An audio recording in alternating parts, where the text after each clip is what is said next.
I'd like to share with you the last lyric that I wrote, which I wrote as part of a project with the Royal Shakespeare Company. Um, until the lions become writers, tales of hunting is always going to glorify the hunter. It's an old African proverb. But this lion's got lockjaw around the neck back of history. My rhyming is cocksure about this jet black mystery. Combining the not sure with the step back you're dissing me, cause you're aligning the poor with misled acts of wizardry. Cut out my tongue with a serrated education, so I act like I'm done with unlabeled medication. It's a fable-led nation, lacking truth, extracting our wisdom like the back of my tooth. And you wonder why hip hop is attracting the youth when your schools ridicule what I rap in the booth. I'm gonna hit you with some ancestral spit. I'm the son of God on some celestial shit. But my revolutionary overtones are overblown. Oh, what a noble mind is there overthrown. Hello and welcome to the D Cosmic Show. I go by the name of Jonzi-D, and I will be getting interviewed by D Cosmic any minute now. Stay tuned, D Cosmic TV. Peace. It's me, Mr. Beyonder, back in the house with none other than the JD and Coke, Mr. Jonzi-D, the Jack Daniels and Coke of theatre, hip hop mystery.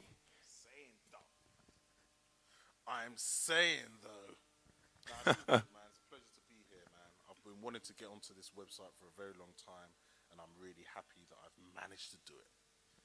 So check it here. We do it here first, peeps. It's Mr. Jonzi-D, the legend, Mr. Jonzi-D. I met Jonzi must have been about 10 years ago now. How time flies. I'm sure it was like Apricot Jam, King's Cross, one of his original early maneuvers where he used to be spitting lyrics, you know, dazzling, inviting different peeps to come and do their thing, show their skills, just like we do here at dcosmic.com. So, Jonzi, what's going on now? Well, a lot has happened since them glory days. I remember back in them days, man, the reason why I did the Apricot Jam was because at that time, there wasn't really a context for you to get on the mic and just express yourself.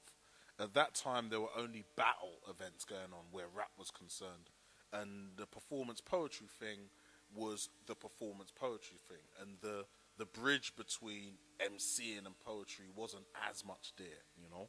So the Apricot Jam happened, and it was a context in which people didn't have to suffer the gladiatorial context of wordsmithism, you know what I mean? And they could just spit, you know what I mean? And do some creative stuff, which is hard to judge in the criteria-led context of battling, you know what I mean? And sometimes limits creativity. So throughout my career, I've always been concerned with that, you know what I mean? Now, I am doing a lot more theatrical stuff, hip-hop theatre. That's my thing. I think that that's the future of theatre. I wouldn't say it's the future of hip-hop. I think everything in the future is hip-hop anyway, do you know what I mean? Or at least affected by it. And I think that theatre has been marginally affected by it, but over the last 10 years or so, it's just blown up. So I'm really happy to be one of the main people that's trying to push this genre, you know what I mean? And being at a place like Sadler's Wells really helps me to push that, you know what I'm saying? So you mentioned Sadler's. So how did that come about? You know, how did you? Because obviously you haven't mentioned what you do here. You know, this is one of the studios here at Sadler's. What exactly is it you do here? How did you come about being here?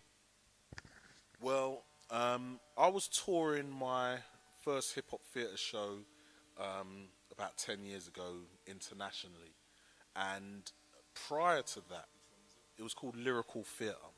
I made that in '95, and as far as I know, out of UK, that was like one of the first self-called hip-hop theatre shows. You know what I mean? Anyway, I was touring around Europe and America, and I realised that prior to that, I'd thought that I was alone doing this, and I realised that there was a lot of other dancers, MCs, actors that were pushing this hip hop theatre genre, before I'd even been doing it. So as a result of that, when I come back, I spoke to Alistair Spalding, who was working at the Royal Festival Hall at the time, and I said, "Dude, we need to do a hip hop theatre festival." You know what I mean? And he went, mm.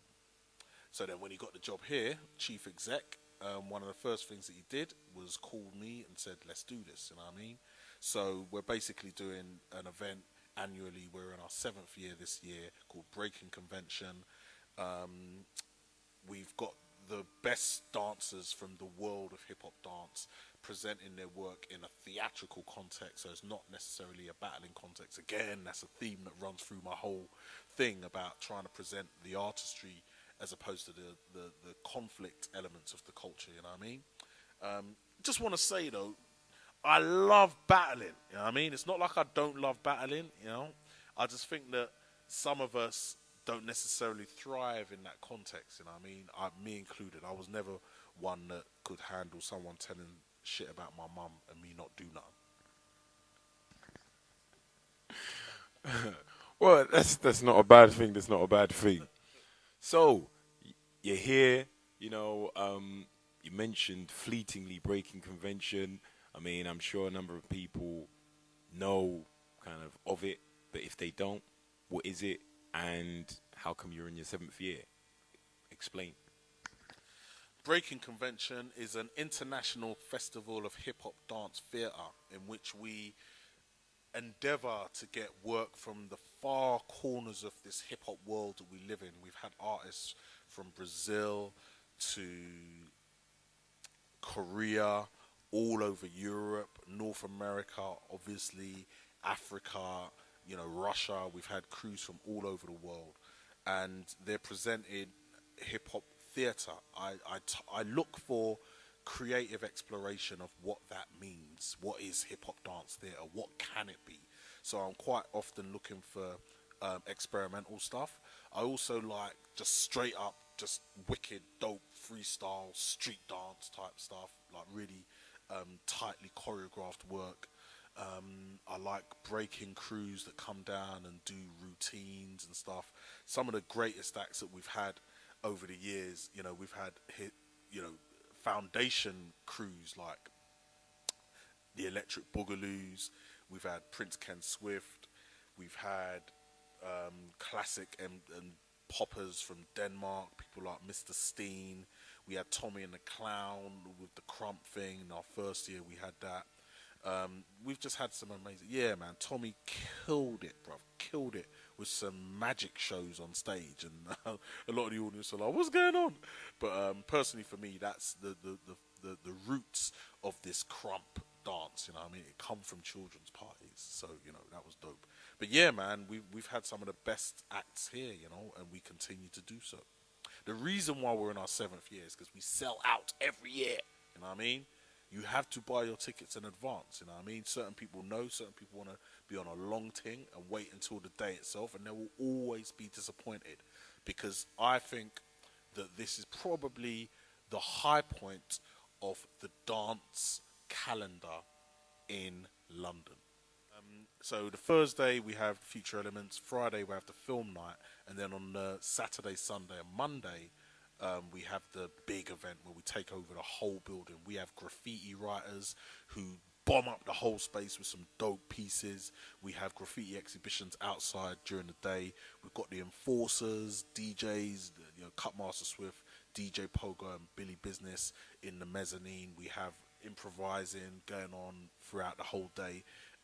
We literally take over the building, and we infuse the building with hip hop for that whole weekend.